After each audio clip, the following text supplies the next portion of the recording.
A fantastic question. I've always found myself to be a little bit Republican, and I've also found myself to be a little bit Democrat.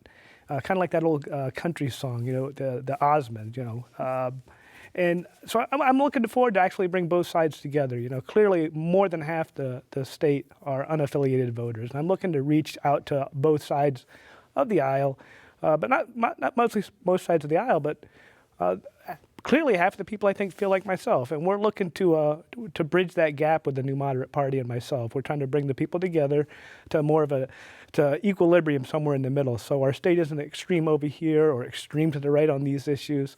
I think it's very important that I don't think anybody disagrees that we should have clean water and good education. These aren't political issues. These are actual social and quality of life issues.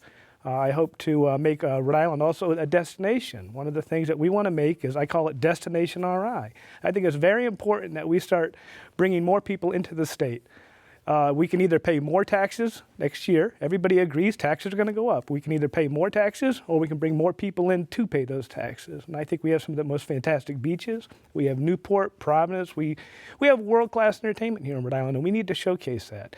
And one of those signature things, I think, are going to be Destination RI.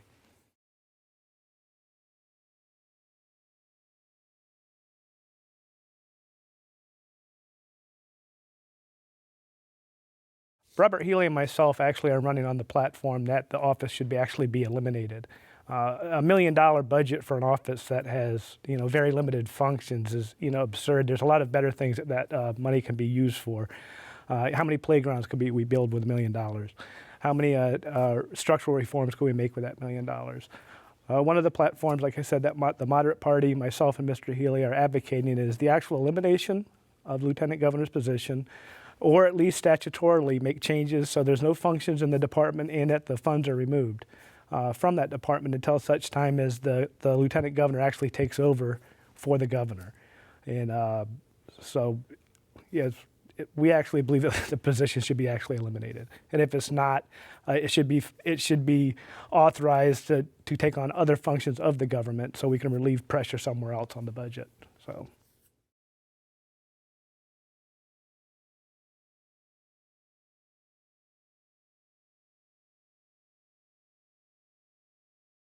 As I said before, we actually advocate that the position be eliminated and that the monies that are actually allocated to the Lieutenant Governor's office be reintroduced into the general fund. But absent that, if that doesn't happen statutorily, what I envision that this Lieutenant Governor can do is be an advocate for the local small business community, the local healthcare community, and the emergency management council that we have, and actually try and strive to reduce the bureaucracies. But not so much just strive to reduce the bureaucracies, but actually change the fundamental attitude that we have in Rhode Island. We have an attitude that, it's defeatist. Well, I don't know if people supported Obama or didn't support Obama, but Obama had two phrases that he used to say: hope and change, hope and change. And then the second time around, it was yes, I can, and yes, we can. The problem was that nobody did. Nobody did. What I want to do is I want to start reintroducing programs, and it goes back to my Destination RI. If we can just imagine, things like the world's largest chowder cook-off in Charlestown, the world's largest wing festival in Wickford or Warren, if we can bring back the local arts and the type of movies and the independent film festivals that we used to have. Let's talk about the Gravity Games. Let's talk about adrenaline. Let's bring these things back to Rhode Island, change the attitude from that yes we can to yes we will. That's what I would like to see.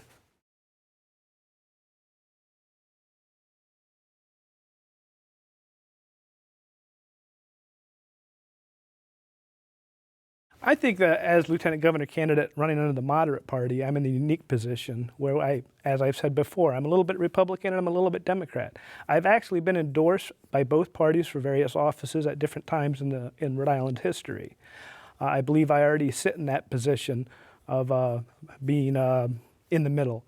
I also believe as Lieutenant Governor, I believe that the Lieutenant Governor's office, if the voters choose to keep it, should actually run under the same ticket as the governor's office. I believe that having that same continuity, if in the event that something did happen to our governor, that the continuity of policy and ideas continues on. I do advocate for the Constitutional Convention so these issues can be addressed. What function would the lieutenant role play? Should it run on the same ticket or should it be eliminated? And that's one of the reasons why I strongly suggest that the Constitutional Convention be implemented and voted for this year.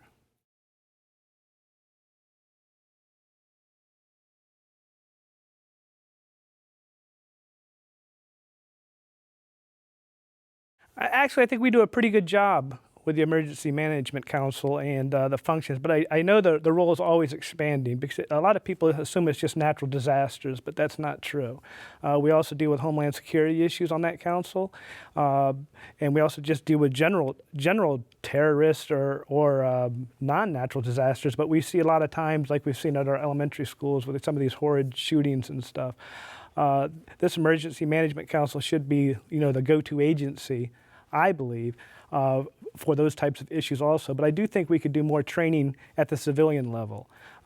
Just simple things like keeping our roads open. If you remember with some of our hurricanes, the trees come down, just training some people and having them know how to properly remove trees from the roadway.